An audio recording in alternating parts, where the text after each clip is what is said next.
Welcome to the machine familiarization video for the PC2000-11. This video will review the key features located throughout the machine. The goal is to familiarize you with the use, operation, or maintenance of the components and systems that make this a performance-oriented machine. Let's get started. The stairway leading to the machinery platform is hydraulically operated. The switch box for controlling the stairway is located on the handrail, to the left of the operator's cab. A chain lock can be engaged, preventing the stowed stairway from drifting down when the engine is stopped for extended periods. The control system will only operate if the lock lever is down inside the cab. Press and hold the lowering switch to lower the stairway. Start the engine, then press and hold the raising switch to raise the stairway. A step light with a 90-second timer is located on the switch box and at ground level on the lowered stairway. A work light can be powered on for performing maintenance in the dark. The machine controls will not operate if the stairway is not properly stowed. A secondary exit is located beneath the walkway to the left of the operator's cab. It can be used in times of emergency. Carefully raise the cover and release the rope ladder so it extends to the ground. Carefully climb down the ladder, ensuring that you use 3 points of contact at all times. The air conditioning filters are located at the entrance to the operator's cab. This includes the recirculation filters and the fresh air filters.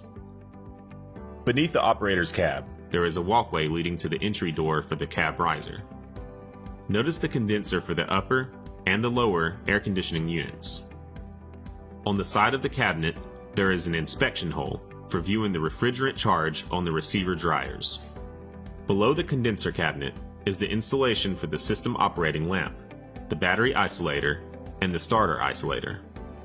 Do not engage the battery isolator until the green system operating lamp stops illuminating.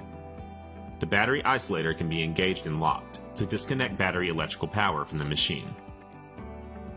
The starter isolator can be engaged and locked to prevent the engine from being started. These isolators are usually locked during machine maintenance. To the left of the isolator installation is the battery relay and heater relay installation. Notice the circuit breakers. They will open during moments of excess current flow. Push the circuit breaker to reset it. Let's enter the cab riser compartment beneath the operator's cab. There is a light switch in the upper left corner of the compartment. On the left wall of the compartment is the fuse box and circuit breaker installation. Fuses may occasionally require replacement. Circuit breakers may need to be reset occasionally, but repetitive failure should be investigated. Notice the 4 toggle switches in the upper left corner. During moments of electrical failure, these switches can restore temporary power to move the machine to a place where service can be performed. The 2 pump drive switches makes it possible to perform hydraulic control functions for a short period of time when there is a failure in the electronic pump control system. The swing brake cancel switch makes it possible to perform swing operations for a short period of time, even when there is a problem in the swing brake electric system. The lock lever cancel switch makes it possible to temporarily control the machine when the control levers have been disabled. The emergency engine stop switches are located outside the power module, one at the front and one at the rear of the power module. Push the emergency engine stop switch and its indicator lamp will illuminate green. Twisting the stop switch in the clockwise direction will re-enable normal engine operation, and the indicator lamp will stop illuminating. 2 additional stop switches are located at ground level, one below the right rear revolving frame, and one attached to the stairway frame.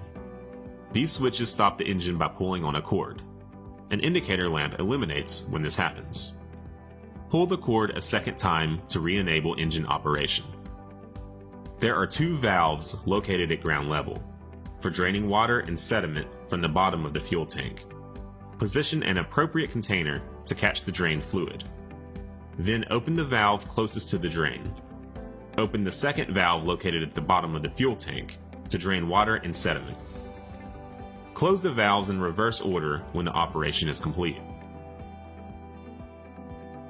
The machine also has an emergency fuel cutoff valve. The valve is located beneath the right front revolving frame. The valve can be actuated in 2 locations, one at ground level near the right front corner of the machine, The other location is just above, located at the handrail for the walkway. A service center streamlines the drain and fill process for fluids. It can be raised and lowered easily, using controls located at ground level. The control panel is equipped for draining and filling the front and rear swing cases. The PTO case, hydraulic oil, coolant, engine oil, fuel, and grease. The grease lamp illuminates red when the system has become full. Stop the delivery of the grease when the system is filled. Use the grease switch to release pressure from the supply hose before removing it from the service center. The service center has a lock-unlock switch in the operator's cab. The lever lock must also be down, and the key switch on for lowering. The engine must be running to raise the service center. The machine controls will not function if the service center is not stowed properly. An automatic grease lubrication system increases production and lowers maintenance cost. It also extends the life of the machine by ensuring that all components receive the proper amount of lubrication. The grease storage drum is located beneath the right side of the revolving frame. Above, on the walkway of the machine, the grease pump and motor is located. Grease flow of the lubrication points is actuated automatically using onboard computer system. The grease is injected on a timed schedule while the machine is working, ensuring that the grease is fully distributed throughout each lubrication point. The system can be switched to manual operation to grease a small number of hand-lubricated joints on the machine. This concludes the machine familiarization video for the PC2000-11 mining shovel excavator. For additional information, please reference the Operation and Maintenance Manual or contact your local distributor. You may also visit us at www.komatsuamerica.com. Thank you for choosing Komatsu products.